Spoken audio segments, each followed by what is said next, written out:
What is up, Broken Army, Broken Prophet here, and here is hoping that you are having a marvelous day, a super Monday. And if you're not, up to this point, hopefully it's going to get better after that. How's everybody doing? Behold, this is the day that the Lord hath made, and we shall rejoice and be glad in it. And I'm glad that you guys, out of anything in the world that you could be doing, you chose to watch this video. Watch it to the end, guys, because this video is something, it's like the Bigfoot. It's like the Loch Ness Monster. It is like something that everyone has heard about, but you don't know anyone who has actually seen one. This video is the Broken Prophet's mystical short video. That's right, guys. This is going to be a short video. But before we get into that, guys, you know I have to give thanks to everybody who ran them donations since the last video, which was like 8 days ago. But you guys are amazing. Special shout out to Renita. Renita and y'all know I never share amounts, so I'm going to share this one. She sent $11.11. And the reason I'm sharing that is because I thought it was cool. In the comment section on Cash App, she put, here's 1111 at 1111. And of course I looked at, and I was like, darn, it is 1111. That was cool. Appreciate you, Renita. Thank you so much, Deandra. Appreciate it. Javon, you are awesome. Appreciate you. And Tamara. You need to correct me on how to say your name. All right. Tam, thank you so much. And I know you laughed, but I'm serious. I'm gonna name one. Should I name one of these chickens after you? Hopefully y'all can hear me over these chickens. They're frolicking. I didn't even know chickens could frolic. But anyway, should I name the chicken after you or let you name the chicken? Oh gosh, should I do that to the people for the people who donate? Like, let them name a chicken? I don't know, just something weird I thought of. But anyway, thank y'all so much for your donations. Y'all help to keep things running, keep things going, and keep the chickens in food. And they will keep me in eggs. Okay, this video, guys, is going to be on spiritual protections, specifically on 2 roots that I think everyone should have when it comes to spiritual protections, because they are a static working. Tamara, you asked, what is a static working? A static working is something that is just there at all times. It's not an altar, but it's something like that you hang or that you place that is just there and it's working at all times. Because it's you want to be proactive versus reactive. And that's what makes life so hard when you're always on your heels having to react to things. You want to be proactive. And a static working is just one that's just there. And these are 2 roots that you can place, and they are static workings, meaning they're always on, they're always protecting you. Okay? All right. So let's get into it.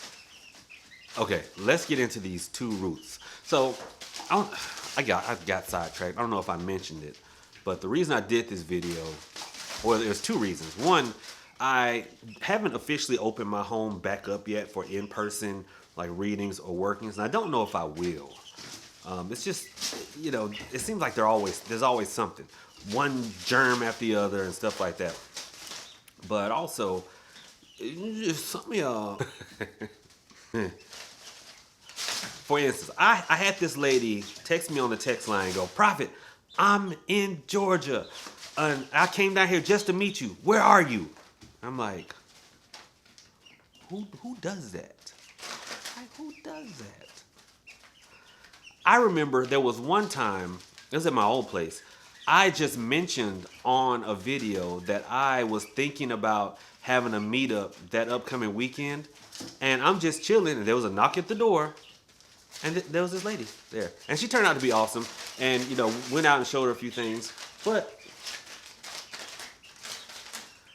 I'm gonna have to review this footage because something just went woof by my ear. But anyway, I was just like, I've never just up and decided to go to somebody's crib. Never. But anyway, I digress.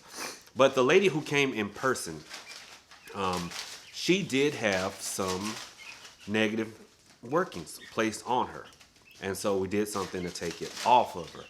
And, you know, she's a spiritual person within the spiritual community, but didn't have any protections up, haven't been doing any cleansings and stuff like that. So I'm like, okay, well, this is what you're gonna do from here on out, and you'll be okay.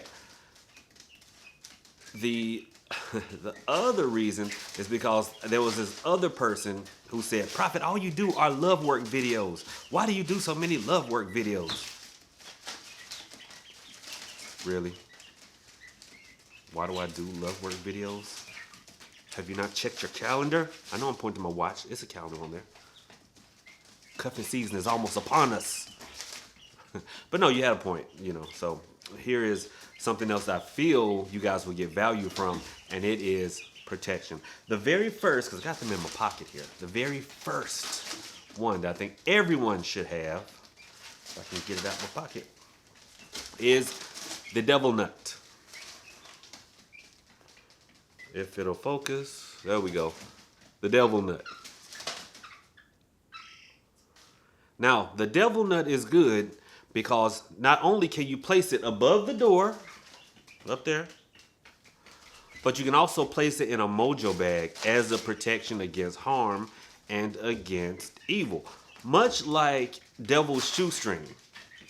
Because you will hear the devil mentioned in a lot of hoodoo. And I remember someone asked me, I never think that the devil was someone that we would work with in hoodoo.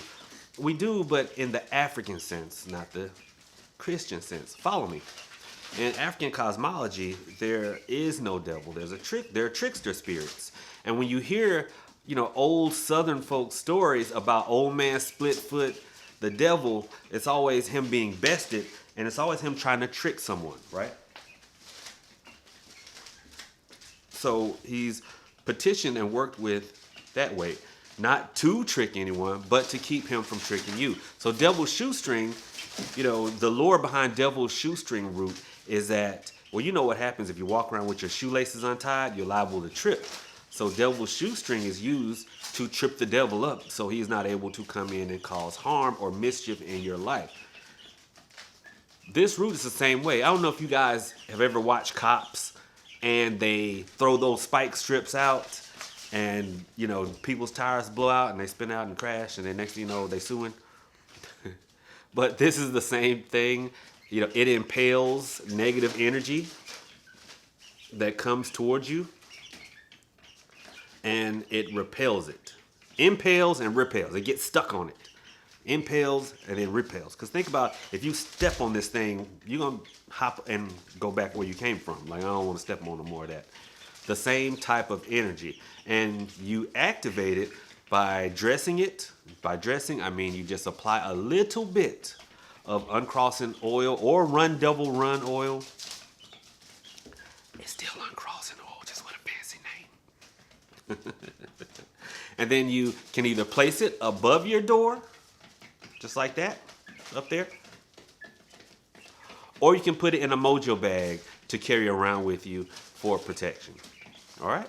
So that's number one. Number two is the devil's claw. Okay, you have the devil nut and the devil's claw. The devil's claw does the same thing, except because it naturally has this little opening, you could wear it like a necklace. Or, same thing, you can place it above your door or in a mojo bag. The only difference with this is, this is more towards, see, the devil nut, the devil pod, is like more for negative energy that you may track in, come in contact with, walk across, touch, or whatever. This works specifically for negative energy and negative workings done towards you, and it sends it back to you, back to them. If you look at the shape of, you see the little swoops there? The little whoop there at the end, like right here. It's like it takes the bad energy in and shoots it right back. You know how they say, whenever you point a finger at somebody, you get a little pointing back at you. Same thing. They send it to you, and it gets shot back through the little, they almost look like little fangs, but these are devil claws. Some people will call them cat claws. Okay? But, same activation. You dress it with a little bit of oil. You can pray the 23rd Psalm or Psalm 91 over it to activate it as well. But these are static workings. These are workings that once you do them, you don't have to redo them. Y'all always will ask me this stuff. No, you do. You look. You don't have to recharge it. You don't have to. No. Once you've done it, it is done. You don't have to worry about it. Now, if it cracks or breaks, then just get you another one and thank the old one and throw it away. Say, hey, I appreciate it because it has just saved you from taking a big hit. It has just saved you from something. And that is also big in the African cosmology, in hoodoo, and different Orisha practices, places where, different traditions where you're giving beads. You guys know if the beads break, it is said that you've been protected from something. Well, in hoodoo, it's the same way with little charms like that. If they crack or break, then they have just protected you from something. Thank them, thank your ancestors, and replace it. And that's the key thing. Replace it. It's kind of like a headlight. Headlight goes out. What do? You get another one, and you go on about your business. All right? So, like I said, the mythical short video, right? Hopefully you guys enjoyed it. Let me know if you want more short videos or if you like kind of the longer style. I'm probably going to mix and match and do a little bit of both. Getting my podcast back up and running. So many projects. So many projects, y'all. But, hey, idle minds are the devil's workshop. So thank y'all so much for tuning in. You guys are amazing. I will have both of these for sale on the shop by the time this video drops, which will be later on tonight, because it's 6 o'clock now, probably like in an hour or two. The video and the roots will be live. All right. Thank y'all so much again. You guys are amazing. Run them donations, get acknowledged on the next video. And if you can't, don't worry about it. Your sincere and honest prayers are also greatly appreciated. All right, y'all. Get out there and do some hoodoo. Get your protections up. And listen, these protections are for actual threats. I know it's hard out here. The world is so weird and it's so cattywampus. So many people will text me and ask me for spiritual protections. And I'm like, what are y'all out here doing? Guys, hear me out and don't get offended. A lot of the time, you don't need these protections if you would just stop acknowledging the evil. We know what's out there, but we don't have to shine a light on it. We know that words have power. We know that names are powerful. That's why my Hotepers will tell you, in ancient Egypt, when a new pharaoh rose to power, one of the first things he or she would do, because there were some female pharaohs, one of the first things he or she would do was strike the name of the previous pharaoh off of everything that they could find. Just had somebody out there chiseling the name off, because they didn't want their name even spoken, because names have power. Some of y'all are lending so much energy to your enemies by always talking about them. Always talking about them. And not just people, talking about your ailments all the time. Talking about your run of bad luck. You don't understand you are prolonging it. One of the things that I hate more so than like people who make mouth noises. Do y'all hate that too? Like, I hate mouth noises. It's like chew with your mouth closed. Breathe through your nose.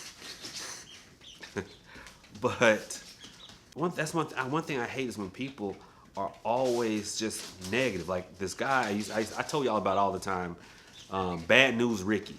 Bad News Ricky, whenever we'd be at a party, whenever he started walking up, we'd be like, uh-oh, here come Bad News. Because not just that was his nickname, Bad News Ricky, but no, he was going to bring some bad news about something. Y'all heard about that car wreck over there? No, Ricky, it's in Bucharest. I had no idea what's going on. Like, dude, we at a party. We are not trying to hear about your bunions and your gout. But he always had some bad news to spread. And coincidentally, bad news always followed him. Guys, I'm telling you, words have power. In the beginning was the Word, and the Word was God, and the Word was with God. We all know that one. Okay? The clues are coded all in the Bible. All in there. Isaiah 55:11, so shall my word be, it shall go forth but from my mouth, and shall accomplish everything to which I have sent it, and shall not return unto me void. I got tongue-tied for a minute, but y'all know what I meant. Isaiah 55:11, go read it yourself. Your word goes out, and it don't come back in empty-handed. Words have power. Stop empowering your enemies by always talking about them. Just leave it alone. And see, really, you win. because nothing irritates somebody more than your lack of acknowledgement. All right? So that's my little life tip. I tell y'all, you got to do work on this side and the spiritual side. I just gave you the spiritual side, and I gave you some advice for this side. That's it, y'all. Hopefully this video stays short. Y'all are amazing. Thank y'all. Love you. Profit out.